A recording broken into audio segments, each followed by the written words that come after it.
आपण पाहतो का एकाएकी तुकोजी महाराजांची जयंती मनवायची, गाडगे महाराजांची जयंती मनवत असताना नेमकं महत्वाचंच काम सोडून द्यायचं असंही आपण पाहतोय. दिवसांदिवस 50-60 वर्ष झाले. खरं गाडगे बाबा आणि खरा तुकडोजी महाराज अजूनही आमच्या अंगात आले नाही. गाडगे एखादा भानामाची अंगात यायला वेळ लागत नाही, शंकरजी अंगात यायला वेळ लागत नाही, पण गाडगे बाबा अंगात यायला वेळ लागतं. आणि गाडगे बाबा अंगात आलं तर गावसभा झाल्याशिवाय राहत नाही. आपण पाहतो का जे खरे विचारवंत होते ते आमच्यापर्यंत तो विचार पोहोचला नाही. मला एकही जण उत्तर देऊ शकणार नाही अशी स्थिती आहे.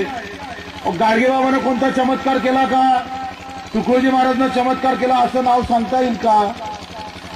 चमत्कार केला असं कोणी सांगेल का? कुठलाही चमत्कार नाही तरी तुम्ही त्याच्यासाठी इथं उपस्थित आहे. चमत्काराच्या मागे लोक आहे, त्यालाच नमस्कार होते. ज्याच्याजवळ चमत्कार करण्याची ताकद आहे त्याला नमस्कार आहे. त्याच्यासाठी पावलं पावलं धावणारे लोक आहेत.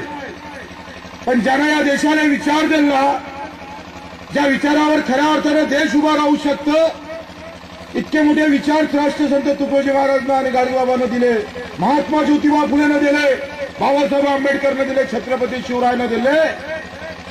तिथं एकही जण जाऊन गर्दी करते का हो?